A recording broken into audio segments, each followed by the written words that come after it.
시대소망 제 79장 다 이루었다. 함께 말씀 나누겠습니다. 본문의 말씀은 요한복음 19장 28절로 30절입니다.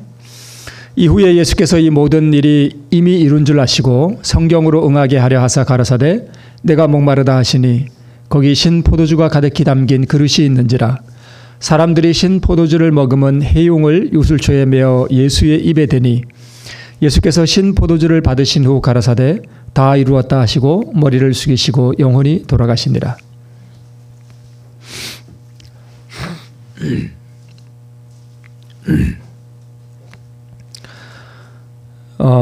우리 다 이루었다 하는 부분은 제가 언제 안식일에 한번 말씀을 드린 적이 있지만 오늘 시대소망에 있는 그 본문의 내용을 중심으로 우리 함께 말씀 나누겠습니다.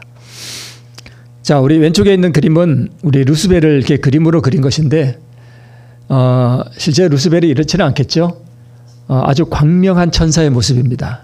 사단이 이것은 그냥 인간적인 그림이고요. 그야말로 광명한 천사의 모습을 한 것이 루스벨입니다. 사단이죠. 하늘의 놀라운 능력자였고요. 완전한 인이었고 또 지혜가 충족했다라고 우리 성경이 말하고 있고 또 온전히 아름다웠다. 흠이 전혀 없는 아름다움을 가지고 있었다. 이렇게 우리가 알고 있습니다. 그리고 하늘에서 우리 창조주 하나님 다음으로 가장 높은 지위에 있었고 또 하나님의 목적을 알리는 첫째 지위에 있는 천사였다. 이렇게 우리가 알고 있습니다. 그런데 이 사단이 범죄했습니다. 어떻게 그 완전한 루스벨의 마음 가운데 범죄가 싹틀 수 있었는지에 대해서는 오묘해요. 그거를 만약에 우리가 설명할 수 있다면 죄를 옹호하게 된대요. 오묘이긴 하지만 어쨌든 그 안에서 범죄가 시작됐습니다.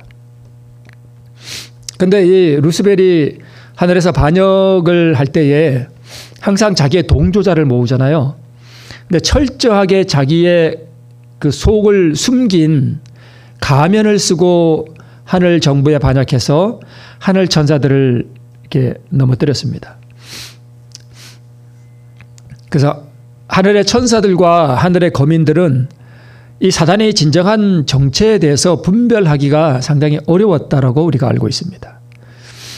그리고 하늘 천사의 3분의 1이 결과적으로는 타락했다. 이렇게 우리가 알고 있고요.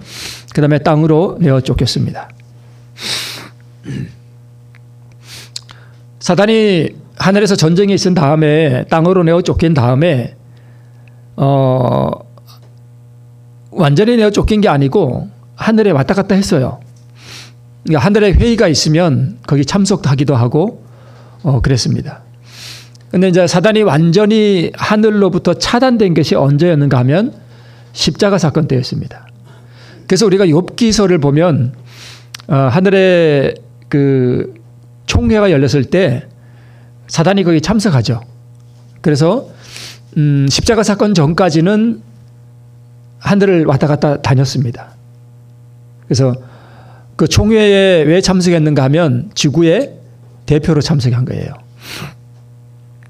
그런데 십자가 사건 이후에는 더 이상 하늘로 다니지 못하고 이 땅에만 갇혀 있는 그런 상태입니다. 그래서 예수님께서 내가 사단의 번개같이 하늘로 떨어지는 것을 보았다 이렇게 말씀하셨는데 그게 예언적인 말씀이었죠. 십자가에서 사단이 이 땅으로 완전히 내어 쫓기는 그것을 예수님께서 보시고 말씀하신 것입니다.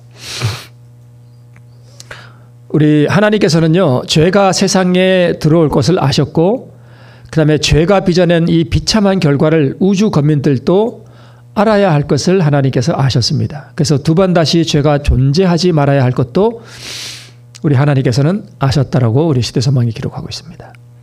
그러니까 하나님께서는 언젠가 이 우주에 죄가 한 번 있을 것을 하나님께서 아셨어요. 그리고 이제 루스벨이 범죄한 다음에 하나님께서는 사단을 이렇게 우리가 이렇게 죄악돌 하나 있으면 이 죄악돌 집어다가 이렇게 던져버리는 거 참 쉽죠. 그죠? 사단이 참 능력자이긴 한데 전능하신 창조주 하나님 앞에서는 아무것도 아니에요. 그래서 하나님께서 돌 하나 이렇게 집어서 던지듯이 사단을 완전히 멸망시킬 수도 있었는데, 만약에 사단이 범죄하자마자 사단과 3분의 1의 천사들을 바로 멸망시켜버리면 하나님의 성품에 관해서 오해가 생길 수 있는 여지가 생겨요. 그래서 그렇게 멸망시켜버리잖아요. 그러면 제2의 사단이 또 나타납니다. 또 나타나요. 왜냐하면 하나님의 성품에 대해서 이 천사들과 온 우주 거민들이 완전히 알지 못하기 때문에 뭔가 의심이 남는단 말이에요. 근데 사단이 왜 반역했을까? 혹시 사단의 말이 맞지 않았을까? 이런 의문이 남겠죠. 그래서 언젠가는 죄가 또 반복된단 말이에요. 그래서 사단의 가면이 완전히 벗겨져야 돼요. 그래서 이 사단이 주장한 건 뭐냐 하면, 하나님이 다스리는 정부보다 이 우주에 내가 정부를 하나 세우면 뭐 율법을 지키고 그런 거 나는 안 하겠다. 그리고 내가 세우는 정부가 더 공의롭고 더 자비롭고 더 낫다라고 주장했거든요. 그러면 온 우주가 하나님의 정부와 사단의 정부, 어느 것이 더 공의롭고 자비롭고 완전한 나라인가에 대해서 완전히 드러나야 되는 것이죠. 그래서 우리 시대소망에 이렇게 기록하고 있습니다. 모든 일을 영원한 안전의 토대 위에 놓는 것이 하나님의 목적이므로 하늘 회의에서는 사단에게 그의 정부 조직의 기초가 된 원칙을 발전시킬 시간을 주기로 결정했다. 사단은 그것이 하나님의 원칙보다 더 훌륭하다고 주장하였다. 그러므로 하늘의 우주가 볼 수 있도록 사단의 원칙을 실행해 볼 수 있는 시간이 주어졌다.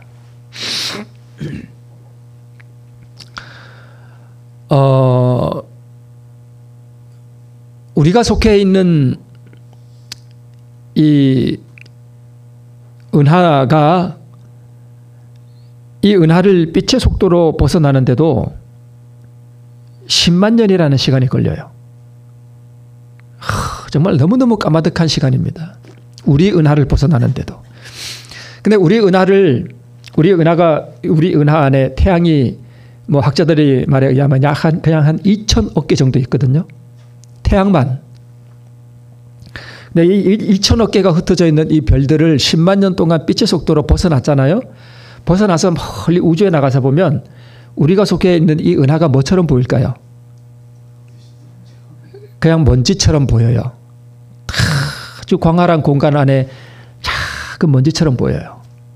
그러니까 이 우주가 얼마나 광대하고, 그래서 우리 은하 안에 있는 이 공간을 성간 공간이라고 그러고요. 그러면 이 은하를 밖에 벗어나면 그것은 은하간 공간이라 그래요. 그 광활함이라고 하는 것은 우리가 정말 기절할 정도로 광대합니다. 이 우주에 얼마나 많은 피조물들이 있겠어요. 그죠? 아담과 같은 이 창조물들이 엄청나게 많단 말이에요. 이 피조물들이 또 그렇고 천사들도 그렇고 이제는 두 번 다시 이 우주에 반역과 죄가 들어오지 않는, 그래서 영원한 이 우주가 안전한 토대 위에 놓여지는 것이 하나님의 목적이에요. 그래서 여러분, 조금 이상하게 들릴지 모르겠지만 이 우주에 언젠가는 한번 뭐가 들어와야 돼요? 죄가 있어야 했습니다. 영원한 안전의 토대 위에 이 우주가 서기 위해서는 언젠가 한번 죄가 있어야 했어요. 왜냐하면 이 드러난 죄가 얼마나 비참하고 무서운 것인지를 온 우주가 본 다음에, 이것이 죄고 이것이 사단이 주장한 정부가 이런 모습이구나. 이것이 얼마나 무서운 것이고 이것이 죽음을 초래하는 것이구나 하는 온 우주가 다 알아야 돼요. 그래서 그 다음부터는 절대로 이 우주에 죄가 들어올 수 없는 안전장치가 되는 것이에요. 그래서 하늘의 우주가 볼 수 있도록 사단의 원칙을 실행해 볼 수 있는 시간이 주어졌는데, 그 시간이 몇 년일까요? 6,000년입니다. 지금 그 6,000년이 거의 다 됐어요. 자, 뜨거가 나중에 나와야 되는데 제가 자, 이렇게 밥상을 차려놓고 밥을 먹는데, 이제 아기가 있으면 이제 이 따끈따끈한 네, 청국장이 있다고 합시다. 그럼 이 뚝배기가 뜨겁잖아요. 그럼 애들이 어떻게 하려고 그래요? 자꾸 만질려고 그러죠. 그럼 엄마가 안 된다고 그렇게 자꾸 치면은 애가 어떻게 해요? 그래도 계속 만질려고 그러죠. 왜 그래요? 뜨거워서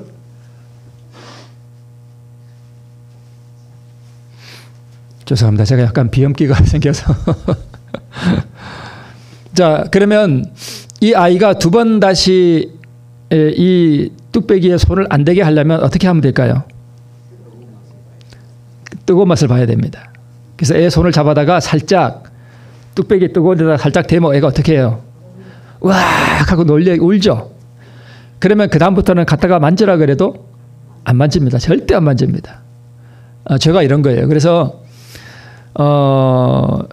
이 루스벨이 추구하고자 했던 그 정부가 지금 어디서 실현되고 있어요? 이 지구에서 실현되고 있는 거예요. 그래서 온 우주가 이 지구에서 벌어지는 이 죄의 세상에서 벌어지는 이 참혹한 모습을 다 본 다음에 이 죄가 어떤 것인지를 이제 깨닫게 되는 거예요. 그리고 죄가 어떤 것인지를 깨닫게 돼서 이 우주가 영원히 안전하게 된다기보다는 무엇 때문에 안전하게 되는가 하면 이 죄 때문에 온 우주가 하나님이 어떤 성품을 가진 분인지가 드러나요. 루스벨도 그렇고요. 온 천사들도 그렇고 온 우주 거민들도 그렇고 전혀 예상하지 못했던 게 뭐냐 하면 죄인을 구원하기 위해서 창조주 하나님께서 인간의 죄를 대신해서 인간의 모습으로 이 땅에 오셔서 대신 희생제물로 죽으시는 것에 대해서는 꿈에도 몰랐습니다. 상상도 못했대요. 그런데 죄가 들어오고 난 다음에 창조주 하나님이 인간의 속죄 제물이 되어서 이 땅에서 죽으시는 그 모습을 보고 사단이 주장했던 하나님의 성품에 대한 오해가 완전히 다 벗겨지는 거예요. 그래서 이 죄가 들어옴으로 말미암아서 하나님의 성품이 어떠한지에 대해서 완전히 드러나게 돼요. 하나님이 저런 분이구나. 하나님은 이 무가치한 죄인을 위해서 자기 신성의 생명을 포기할 정도로 사랑이신 분이구나 하는 게 온 우주 앞에 드러납니다. 그래서 죄의 무서움과 하나님의 성품이 온전히 드러남으로 말미암아서 이제 앞으로 구원받은 사람들도 물론이고 하늘의 다른 우주 거민들에게도 마찬가지고 천사들도 마찬가지고 절대로 두 번 다시 범죄는 없습니다. 그래서 영원히 안전하게 됩니다. 자, 아이는 뜨거운 것이 무엇인지 잘 모르죠. 반역 당시 온 우주는 사단의 정체와 죄의 파괴적인 결과를 몰랐습니다. 그래서 아이가 뜨거운 것을 만지는 것을 허락하셨죠. 만지려고 할 때 강압적으로 금지시키면 엄마의 마음을 모릅니다. 폭군으로 생각할 수 있습니다. 그래서 하나님께서 사단이 범죄하자마자 그 천사 3분의 1과 다 함께 그냥 멸망시켜 버렸더라면 어떤 천사들에게는 의문이 남는 거예요. 하나님은 좀 그런 분이구나. 남아요. 그래서 계속적으로 뜨거운 것에 손을 대보려고 하는 그러한 꼬투리가 계속 남게 됩니다.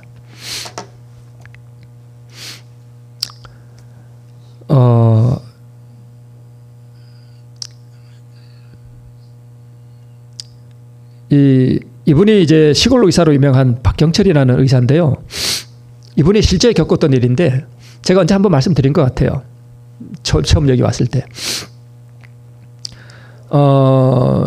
어떤 시골에 이게 부부가 이제 노모를 모시고 이렇게 살았는데 이 부부가 늦게 얻은 아들이 하나 있었대요. 그런데 언제부턴가 이 노모가 치매기가 생겼어요. 그래서 치매가 낮에는 괜찮다가 밤에만 좀 그래요. 그래가지고 밤에는 이렇게 좀 약간 가둬놓는 식으로 이렇게 했대요. 근데 어느 날 이제 낮에는 괜찮으니까 이 두 부부가 장에 갔다 왔대요. 장에 갔다 왔는데 갔다 왔더니 이 노모가 아이고 얘야 내가 너무 주려고 맛있는 곰국을 끓여놨다 그러더래요. 그래서 무슨 곰국을 끓일 재료가 없는데 무슨 곰국을 다 끓여놨나 한 거 그러면서 들어가서 이렇게 가마솥을 열었는데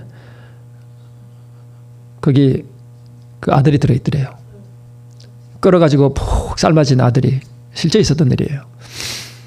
근데 이걸 이제 그 병원 응급실에 이제 이 아이가 왔는데 이미 죽었죠. 간호사들이 막 기절하고 난리가 난 거예요. 그거 보고 가장 참혹한 모습이었죠. 이걸 이제 이분이 그 쓴 글이 있어요. 거기에 실제 겪었던 일을 겪었는데 쓴 글이 있는데요.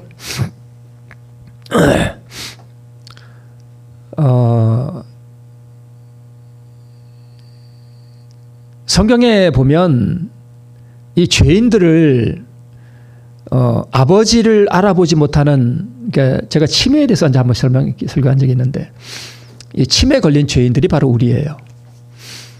그래서 이 노모가 그 손자를 솥에 삶은 것과 같이 사실 우리가 창조주를 그렇게 죽인 거죠. 가장 비참하게.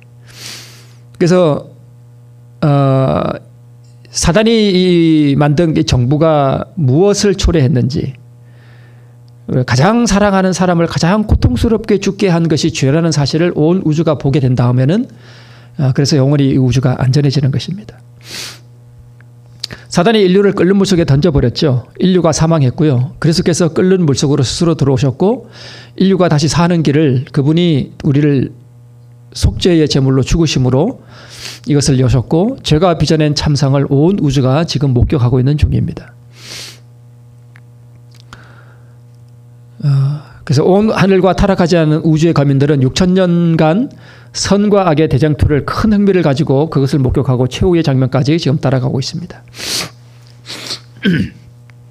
흠없는 유아 시절로부터 겟세마네의 어둠과 공포, 이 잔을 내게서 지나가게 하옵소서 하는 비탄의 그 부르짖음을 부르짖는 우리 창조주 하나님의 그 비통함을 온 우주가 다 보았고, 땅구멍에서 피와 땀이 흘러나온 것을 보았고, 또 구원을 간청하는 부르짖음을 온 우주가 다 들었고, 또 조롱과 모욕 가운데서 끌려다니는 희생제물 또 온 우주가 다 보았고, 사단의 광포한 성격과 그가 지배하는 인간의 포악함을 온 우주가 다 보았습니다. 그래서 관전울에서 흐르는 피, 무거운 십자가, 돌로로사, 고난의 길을 가시는 그리스도, 바위 위에 방울방울 떨어지는 피, 십자가가 세워질 때 찢어지는 그리스도의 육체, 세상의 모든 죄의 짐을 진 무게로 가파르게 몰아시는 예수님의 그 거친 호흡, 말라버린 입술과 내가 목마르다고 부르짖는 우리 창조주의 음성, 핍박자들을 위해 용서의 기도를 하시는 그 와중에서도 그리스도의 그 아름다운 성품을 온 우주가 보게 됩니다. 그래서 온 하늘이 경탄 가운데 그리스도를 바라봅니다. 이 창조주에게 말할 수 없는 고통과 죽음을 안기는 사단의 정부의 모습과 이 비탄과 죽음에 빠진 인생들을 구원하기 위해서 그 죽음의 한가운데 내려오셔서 말할 수 없는 고난 가운데서 희생자물로 죽으시면서도 자기를 죽이는 인생들을 향하여 용서의 기도를 비시는 우리 그리스도의 아름다운 성품을 온 우주가 보게 됩니다. 그래서 십자가 사건 때 사단이 그 가면이 완전히 벗겨졌고요. 그래서 하늘에서 완전히 쫓겨나게 되고 하늘과 사단과의 마지막 남은 동정의 고리가 그때 다 끊어졌다 그랬습니다. 더 이상 온 우주와 사단의 동정의 고리는 더 이상 연결되어 있지 않습니다. 그래서 번개같이 떨어지는 것을 내가 보았다고 예수님께서 말씀하셨고요. 우리 형제들을 참수하던 자 곧 우리 하나님 앞에서 밤낮 참수하던 자가 쫓겨났다라고 말하고 있습니다. 여러분 참소가 뭡니까? 참소. 사단은 참소하는 자거든요. 참소가 뭐냐 하면 그러니까 쉽게 말하면 흉보는 거예요.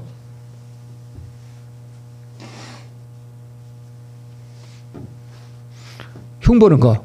우리 흉보는 거 많이 하나요? 우리 흉보는 거 많이 하시죠? 네. 이렇게 모여 앉아가지고 뭐 우리 목사가 어떻고 아무개가 장로가 어떻고 그게 참소하는 거예요.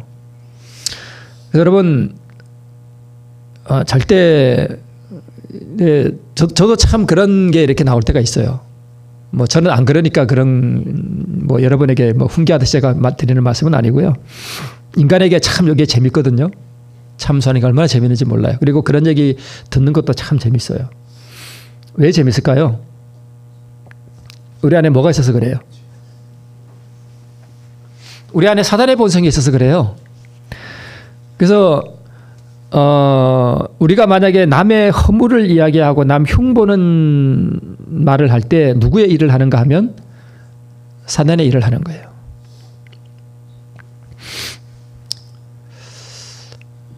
마지막 동정의 꼬리가 끊어졌다 이거 제가 말씀드렸고요. 자, 하나님의 율법은 순종할 수 없다. 죄인의 용서를 받으려면 율법을 파기해야 한다. 죄인의 형벌을 면제준다면 진리와 공의의 하나님이 될 수 없다. 사람이 율법에 순종할 수 없다는 것이 이제 입증되었다. 그래서 자신이 은총에서 제거된 것처럼 사람도 영원히 제거되어야 한다라고 사단이 주장했습니다. 근데 하나님은 율법을 파기하지 않으시고 공의와 자비도 손상시키지 않고 인간을 구원하는 한 길을 마련하셨는데 그것이 바로 그리스도 안에서 자신을 희생시키는 방법이었습니다. 사실 예수님이 죽으실 때에 여러분 자식이 먼저 죽으면 자식을 앞세운다 그러죠. 자식이 죽으면 부모도 그날 같이 죽는 거예요. 예수님이 죽으실 때 아버지도 그 예수 안에서 같이 죽으신 거예요. 더 큰 고통을 받으셨는지도 모르겠습니다. 그래서 그리스도 안에서 하나님 아버지께서 자신을 온전하게 희생하시는 그 방법을 통해서 공의와 자비를 손상시키지 않고 또 율법도 파기하지 않으시고 인간을 구원하셨습니다.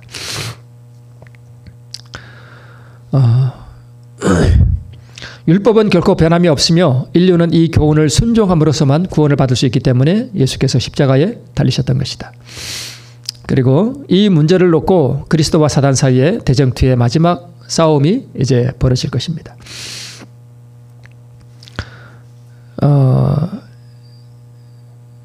누가 구원을 받는가 하면 계명을 온전히 순종하는 사람이 구원받습니다.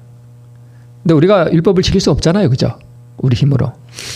그래서 우리에게 율법을 지켜야 구원받는데 우리는 율법을 지킬 수 없으니까 누가 오신 거예요? 예수님이 오신 거예요. 그래서 나를 위하여 나 대신 율법을 지켜주셨어요. 그걸 의라 그래요. 그리고 그 의를 나에게 선물로 주시는 거예요. 그럼 그 의를 받으면 아버지 하나님께서 나를 보실 때 나의 죄된 모습, 타락한 모습, 이 뒤틀린 모습을 보지 않으시고 뭘 보신대요? 예수님의 의를 보셔요. 내 안에 그게 있으면 그래 너는 의롭구나. 이게 의인이에요.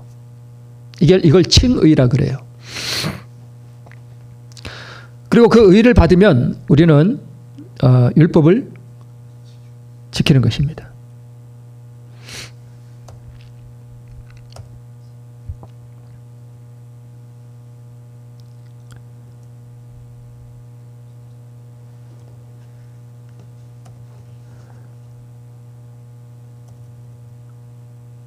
자, 타락한 인간을 위한 그리스도의 사명이 뭐냐 하면 우리 지구에 사는 우리 인간을 위한 그리스도의 사명 말씀드렸듯이 제가 다 이루었다라고 이미 설교에서 제가 안식일 설교에서 말씀을 드렸기 때문에 우리 간략하게 좀 보겠습니다. 예수님께서 뭘 이루기 위해 오셔요? 의를 이루기 위해 오셔요. 자, 율법이 우리에게 정죄를 선언했거든요. 너 범죄했구나. 그러면 너는 뭐 해야 돼? 죽어야 돼. 죽어야 돼가 아니라 죽은 거예요. 죽었어요. 너가 다시 살아나려면 뭘 가지고 와라? 의를 가지고 와라. 근데 인간은 의를 만들 수 있는 방법이 전혀 없어요. 그래서 예수님께서 의를 이루기 위해서 이 땅에 오셨습니다. 그럼 의를 이루기 위해서는 계명에 온전히 순종하시는 거예요. 계명은 하나님 사랑, 이웃 사랑. 그리고 그 이루신 의를 완전히 자기 희생을 통해서 우리 내어 놓으셨습니다. 우리 주시려고 내어 놓으신 거예요. 그러면 온 우주를 위한 그리스도의 사명은 뭘까요? 루스벨과 죄와 반역의 파괴적 본질을 예수님께서 드러내셨는데 무엇을 통해서 이것을 가장 크게 드러내셨는가 하면 자기 희생을 통해서 가장 크게 드러내셨어요. 그래서 죄가 창조주 하나님을 죄가 이렇게 없애고 죽이는 그 참혹한 모습을 통해서 죄와 루스벨이 주장했던 그 정부의 파괴적 본질을 가장 크게 드러내셨습니다. 며칠 전에 뉴스 최근에 보니까 어떤 23살 먹은 젊은 여자가 또래 아이를 이렇게 살해했더만요. 왜 죽였냐 그러니까 살인을 해보고 싶어서. 정말 너무 이건 어떻게 그런 일이 있을 수 있는지 모르겠습니다. 이게 마귀의 정부의 모습이에요. 그래서 온 우주를 위해서 예수님은 하나님의 성품을 완전히 온 우주 앞에 드러내시는 게 그분의 사명이었습니다. 그래서 율법은 지킬 수 있다라고 하는 것을 예수님께서 증명하셨고요. 인성과 신성이 연합할 때 우리가 율법을 지킬 수 있어요. 그래서 죄가 영원히 근절되고 두 번 다시 죄가 존재하지 않도록 하기 위해서 예수님께서 이 땅에 오셨던 것입니다. 죄와 사단의 멸망이 영원히 확실해졌다는 것, 그리고 인류의 구원이 보장되었다는 것, 그리고 우주가 영원히 안전하게 되었다는 것, 이것을 예수님께서 십자가상에 이제 달려서 이제 막 운명하시기 전에 예수님께서 이걸 아셨어요.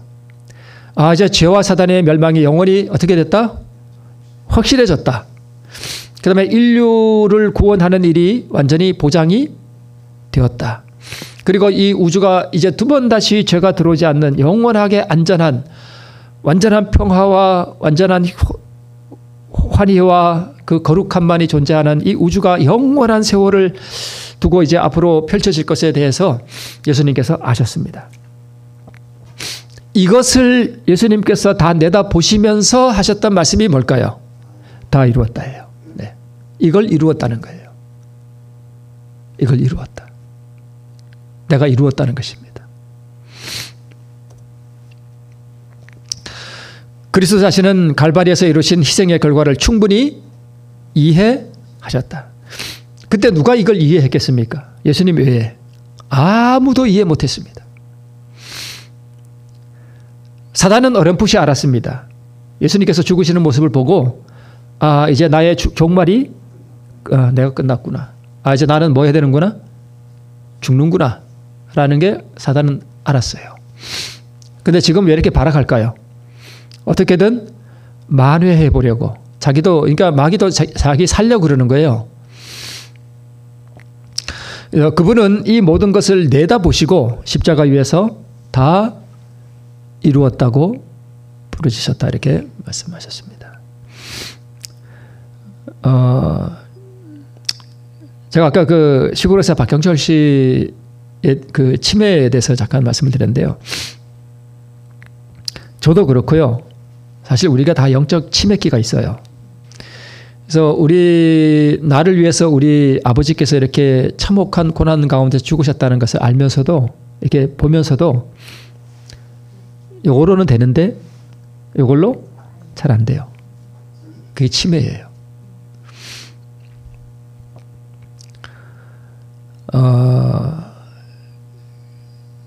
제가 몇 년 전에 꽤 오래 전이죠. 한 몇 년 전에 우리 목사님 사모님이 돌아가셨어요. 목사님 사모님이 돌아가셨는데 이제 제가 장례식에 갔는데 두 아들이 이게 초등학교 다니는 아이들이 천진난만하게 노는 모습을 딱 봤습니다. 제가 그걸 보는 순간 제 눈에서 눈물이 확 날라 그래요.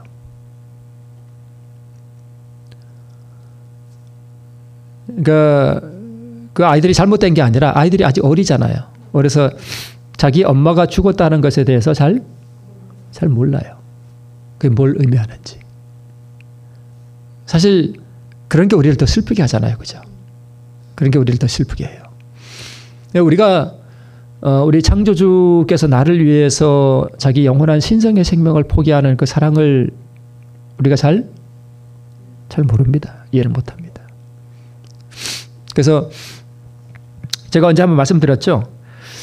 창조주께서 자기 생명을 내어놓으시고 우리를 위해 그 구속하신 그 구속의 과학을 이해하고 창조주께서 우리를 위해 자신의 생명을 내놓는 그것이 무엇인지를 조금 이해하는데 시간이 얼마 걸린다고요? 영원이라는 시간이 소요된대요. 그러니까 예수님께서 우리에게 부어주신 그 사랑의 크기가 얼마나 한 거예요? 우리 은하만 할까요? 무한하신 거예요. 무한. 그래서 영원한 세월을 두고 또 영원한 세월을 두고 그 사랑을 머리로 이해하는 게 아니라 뭘로 이해해가는 거예요? 가슴으로 더 깊이 이해하는데 이해하고 더 이해하고 그 사랑의 영원한 세월을 그 사랑을 받으면서 그 사랑에 놀라고 환희하고 감사가 더 충만해지고 기쁨이 더 충만해지고 하늘에 어떤 거룩한 황홀감이 있겠죠. 거룩한 황홀감 가운데서 우리가 살아가서 영원이라는 세월이 흘렀어요. 근데 그 사랑을 이제 얼마큼 안 거예요? 조금 안 거예요. 그러니까 이제 무궁한 세월 동안 우리는 영원히 그 사랑의 크기를 날마다 더 깨달아가는 것입니다. 뭘로요? 가슴으로. 그거 깨달아가는 만큼 우리는 더 행복해지고 더 기쁨이 충만해지고 그래서 우리 이 썩을 육신으로는 그 기쁨과 그 환희를 우리가 감당할 수 없습니다. 그래서 우리가 불멸의 몸을 입고 영광의 몸을 입고 우리 영원한 무궁한 세월 동안 우리 창조주 하나님께서 우리를 위하여 무엇을 이루셨는지에 대해서 우리가 이해해 갈 때 그 기쁨, 그 영광의 나라에 우리 모두 동참하시기를 바라면서 오늘 말씀을 마치겠습니다.